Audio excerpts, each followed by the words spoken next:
Hello mga ka-farfarers. So hello sa mga ka-border collies natin dyan.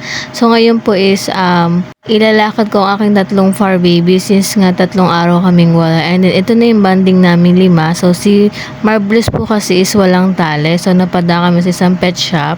Bumili na rin kami and then color blue na rin yung pinili namin para isang kulay na lang silang tatlo. As you can see naman, 'di ba, karga-karga siya ng daddy, kaya ayun, bigat na bigat ng kanyang lolo. So, bumili na talaga kami. Tapos, hindi pa ganoon kalayo yung nalalakad namin, pero si Marvelous hinihingal na. So, sinasanay na din namin si Marvelous na lumalakad ng ganito kalayo. And then, kasama yung mama at papa niya. Kasi nga, para hindi na rin kami mahirapan at saka hindi niya kami hila-hilain pagka lumaki siya.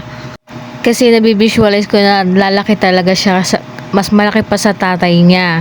Kasi ngayon pa lang na magsi 6 months pa lang siya is halos kalaki na niya yung nanay niya.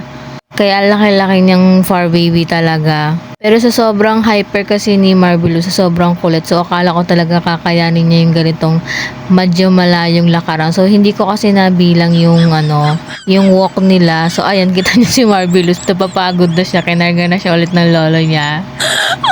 Kaya dito kami dumiretso sa linear park, so dapat talaga hindi. Kasi yung lakad dapat talaga namin is may kukunin lang kaming item, kaso hindi pala ngayon yung meet up namin. So diniretso na namin sa linear park para makapaglakad tas konting laro. Then nagpahinga na rin kami kasi sobrang pagod nila sa sobrang layo din na nilakad namin.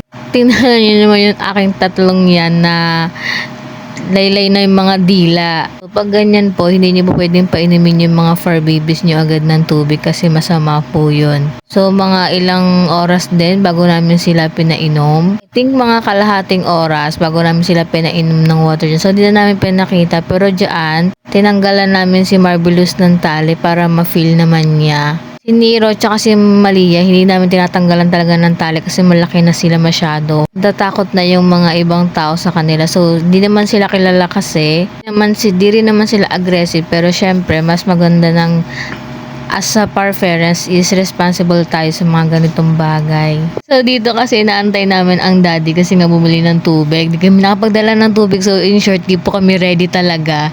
Makikita nyo naman, makadaddy po ang aking tatlo.